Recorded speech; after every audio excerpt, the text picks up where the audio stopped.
जिसने मस्जिद को दिया वो मस्जिद में वक्फ है, जिसने मदरसे को दिया वो मदरसे में वक्फ है, जिसने कब्रिस्तान में दिया वो कब्रिस्तान में वक्फ है। गोया जो ज़मीन मुसलमानों के ताउन के लिए, जो जायदाद मुसलमानों की फलाह के लिए दे दे, उसी को वक्फ कहते हैं। अब ये वक्फ जब मुसलमान करता है तो आपकी जायदाद खुद नहीं वक्फ करता है, आपकी मिल्कियत मदरसे में नहीं देता है, अपना कमाता है, मदरसे को देता है, अपनी कमाई कमाता है, मस्जिद को देता है, अपनी कमाई कमाता है, कब्रिस्तान को देता है। इसलिए कह लेने दो, ये जो औकाफ की जमीनें हैं, चाहे मदरसे की हो, मसाजिद की हो, कब्रिस्तान की हो, ये भारत के गवर्नमेंट की प्रॉपर्टी नहीं है, इस मुसलमानों की प्रॉपर्टी है।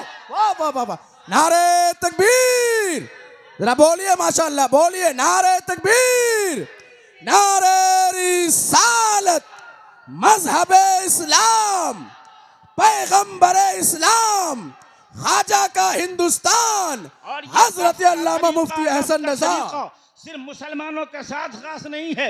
आप देखें हिंदू मंदिरों में भी लाखों एकड़ जमीनें और भूमि उनके यहाँ दान दी जा चुकी है। आप जाइए और इन पंजाबियों के यहाँ देखिए, इनके गुरुद्वारों में कितनी जायदाद औकाफ की है, इनका अपना एक ट्रस्ट है। आप चले जाइए क्रिश्चियन के यहाँ, उनका अपना एक अलग ट्रस्ट है। इस भारत में 2014 के बाद एक ऐसी बेईमान सरकार इख्तियार में आई जिसने क्रिश्चियन को टच नहीं किया, गुरुद्वारों को टच नहीं किया, मंदिरों को टच नहीं किया, और उसने सबसे पहला जो बिल पास किया है, जिसे आप वक्फ तरमीमी बिल और वक्फ अमेंडमेंट बिल कहते हो, मालिक हम हैं और हुकूमत इनकी होगी। हम सब कुछ बर्दाश्त कर सकेंगे मगर तुम्हारे इस बिल को कबूल नहीं करेंगे।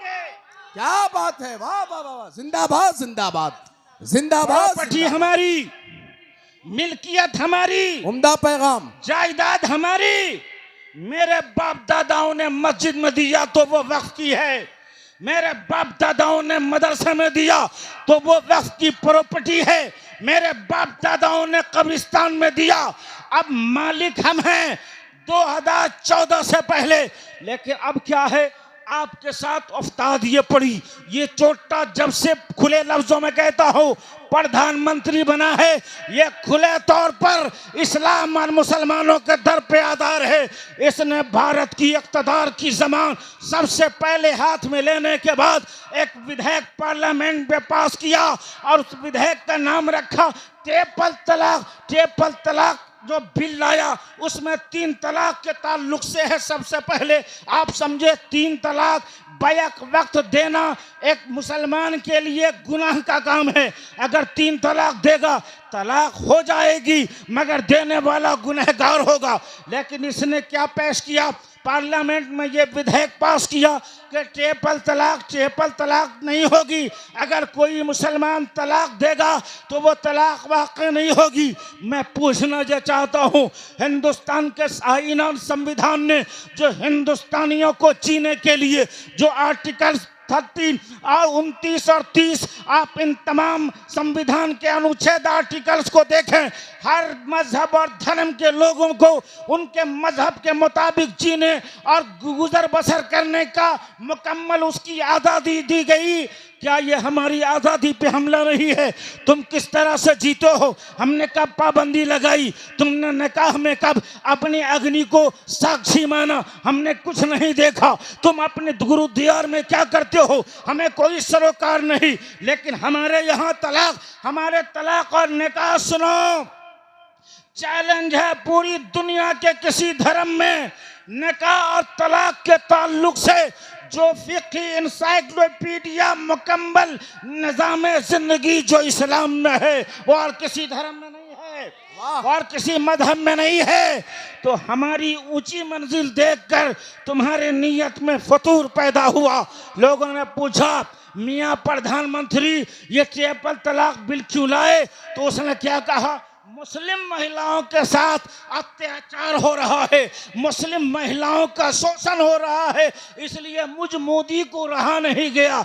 लोगों ने कहा बेवकूफ मत बनाओ, जो अपनी औरत का वफादार नहीं हो सका, जो अपनी महिला को सुरक्षा नहीं दे सका, उसे मुस्लिम महिलाओं की इतनी बड़ी है कि ट्रिपल बिल तलाक बिल ला रहा है, इसलिए मानना होगा कि तेरी नीयत दुरुस्त नहीं है। वो ट्रिपल तलाक असल में मुसलमानों के मुस्लिम पर्सनल लॉ में इंटरफेयर करने का तुम्हारा पहला कदम है, इसलिए कि हमें मालूम है तुम्हें काली घटा का भी नहीं पहचानना आया। नसीमन से धुआं उठता है, तुम कहते हो सावन है। क्या बात है। ट्रिपल तलाक बिल पास हुआ, उसके बाद लगे हाथ सीए एनआरसी। इतनी फिक्र है इनको, अपने धर्म की फिक्र नहीं है, अपनी बालिकाओं की फिक्र नहीं है, अपनी महिलाओं की सुरक्षा की फिक्र नहीं है, अपने मंदिर के ट्रस्टों की फिक्र नहीं है। इनको सबसे ज्यादा फिक्र हो रही है आम जनता मुसलमानों की जायदाद को बड़े लोग लूट रहे हैं, इसलिए यह बिल लाया गया।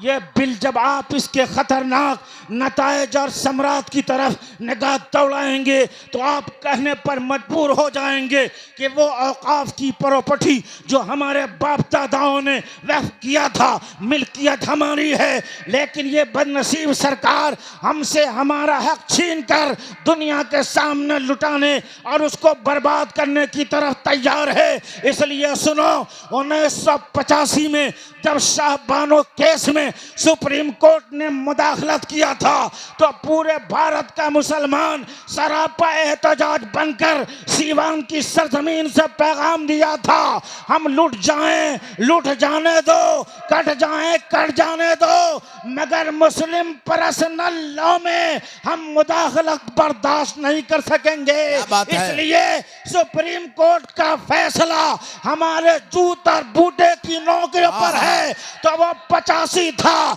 2025 में सुन और मोदी और शाह आसन रजा बोल रहा है, तेरा बनाया हुआ पार्लियामेंट का कानून आसन रजा के जूती पर है और भारत का मुसलमान इसे कबूल करने को तैयार नहीं है।